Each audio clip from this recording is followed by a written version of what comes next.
What's up everybody and welcome to the channel. Today we're going to take a look at the all-new 2024 Hyundai Kona N-Line. This one's finished in ultimate red metallic, about $33,600. Let's go ahead, pop the hood, and see what is going to power the all-new Kona N-Line. So if we find the latch, it does have hood stretch, which is a nice touch to see. Now this car is going to feature a 1.6 liter inline 4-cylinder turbo motor, 190 horsepower with 195 pound-feet of torque. Has an 8-speed automatic transmission, and it's even all-wheel drive. And then running on a 13.2 gallon fuel tank, you can expect 24 miles per gallon in the city with 29 on the highway, and overall curb weight is around 3,400 pounds.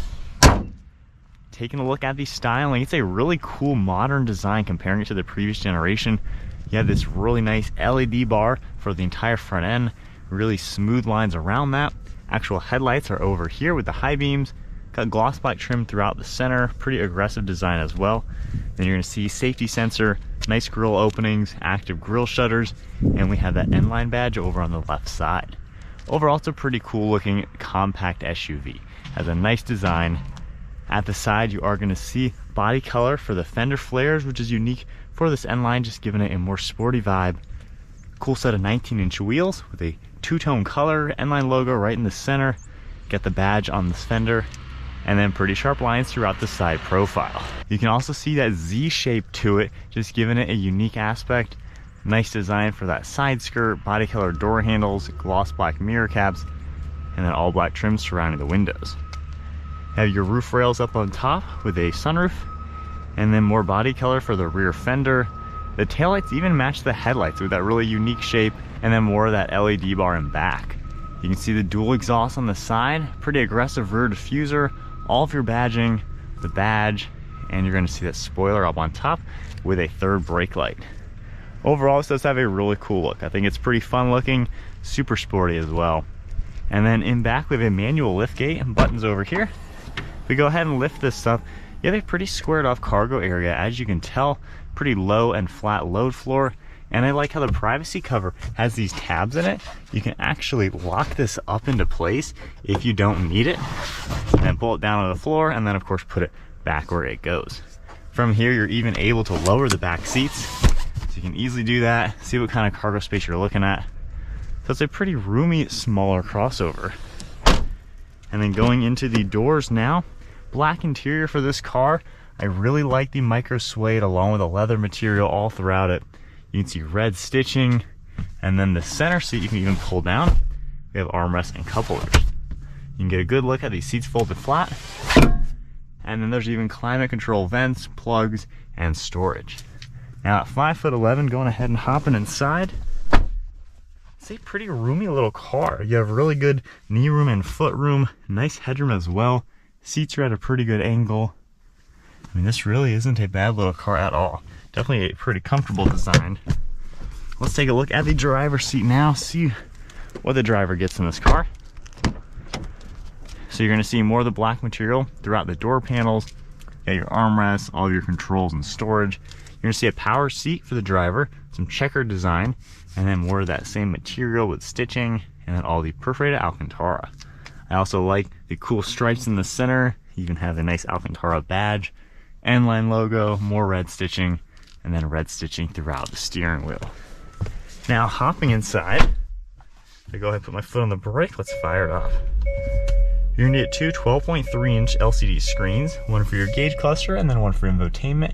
You have a pretty nice layout with a few different vitals. Then you can toggle this icon right here and go through a few more things within the car. So I like how it pretty much gives you everything you need, nothing more and nothing less. Drive modes are down here. Got a pretty cool depiction as well for all of your different drive modes.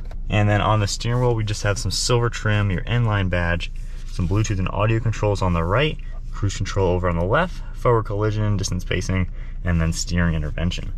We do have the paddle shifters stock on the right side for windshield wipers. Here's your drive select, so you do that for drive, reverse, and then park. Then the stock on the left for your headlights. Some controls down here, downhill assist, parking brake, traction control, some mesh along that side. And then over on this right side, I really like all the red accents. Really cool seeing those go through the air vents. There's even storage over on this right side with a nice sized glove box. And then the center infotainment screen is the new design from Hyundai. Really user-friendly, nice design for everything.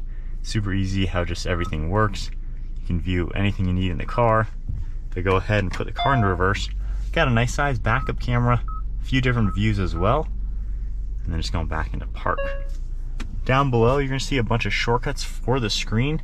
You can easily adjust those. We have your temperature toggle, different zones, fan speed, a few more controls left and right. Nice silver trim. Then there's storage down below with all sorts of different USBs and 12 volt. You have the wireless phone charging, locking differential, heated seats, and then I like all the storage in the center. It makes it really easy. You can even fold away these cup holders for more space, opening those back up. And then if we open this up, there's even more storage. So really, really easy to use this. Definitely a good design here. And then nice seats again. Cool look at the overall interior. Definitely a sporty, fun little car.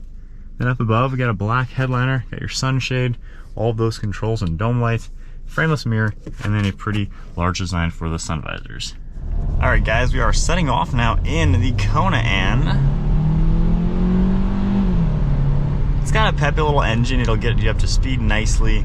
One of the biggest things you're going to notice with this new Kona is that it's really nice to drive. The build quality has improved drastically. They've increased sound deadening, things like that, to where this just feels like a pretty nice, comfortable little car to be in. Seats are comfortable, visibility's really good, looking out the windshield and everything. When you look over your right and left shoulders, pretty good view all around. It's really just an easy car to place and things like that. The suspension absorbs bumps very nicely to where it just rides really smooth. And going 45, you don't really hear much wind noise or road noise. It's a very confident car to be in. The tech all works great, very easy to use while driving. Got good animations and everything like that. So just kind of easy interface, very simple. Storage solutions are really good as well. And the materials you touch are pretty nice. While there's a lot of plastics, they feel nice. I mean, it doesn't feel cheap or anything like that. And it's crazy how this car is not that expensive. It is significantly lower than the average price of a new car today. So it's a pretty nicely well done car. The turbo engine, I would say there's a little lag, and then once it kicks in, it almost like goes too quick. So I say the engine could be a little bit smoother in the power delivery. You know, sometimes it's kind of boggy, and then once it gets going, it downshifts, and then it just starts to carry a little bit too much. So that's my one complaint. Just I wouldn't mind a little bit smoother power delivery. However, we're talking about a very small little engine, so it's kind of what you would expect. You're not really going to be flooring it much in a car like this. Transmission smooth, you don't feel any shifting, and given it has the all-wheel drive, you're not going to feel any like torque steer or anything like that, like a front-wheel drive possibly could. I haven't driven a front-wheel drive, so I'm not too sure. But the all-wheel drive one, it does drive pretty smooth and pretty effortless. Steering in it, nice and lightweight and everything. When you go into sport mode, it basically just sharpens throttle response a little bit more, makes the downshifts a little quicker. So it helps out if you need to be driving maybe in the mountains or something to where you need the car just a little bit more snappy. I would say that's a good way to go. But overall, yeah, the Kona N seems pretty cool. The N-Line especially. This one's got the sporty appearance package. It doesn't affect any actual performance over like a limited or a more base model trim. So it's nice to give it a cooler look. Of course, the seating, the body kit, the wheels, things like that. It does lack a few of the luxury options that a limited would have though. And then hitting that big bump, again, the build quality, this thing feels pretty solid. We drove these in Charleston with Hyundai when they launched this car, and we were all pretty impressed with just driving it around the city and everything. It was just a nice city car, and yet something you can go out on an adventure, tackle some all-terrain circumstances, and just rack up some miles pretty comfortably. So if you're looking for a nice compact SUV that actually feels really nice to drive, and it's pretty affordable, pretty sweet option.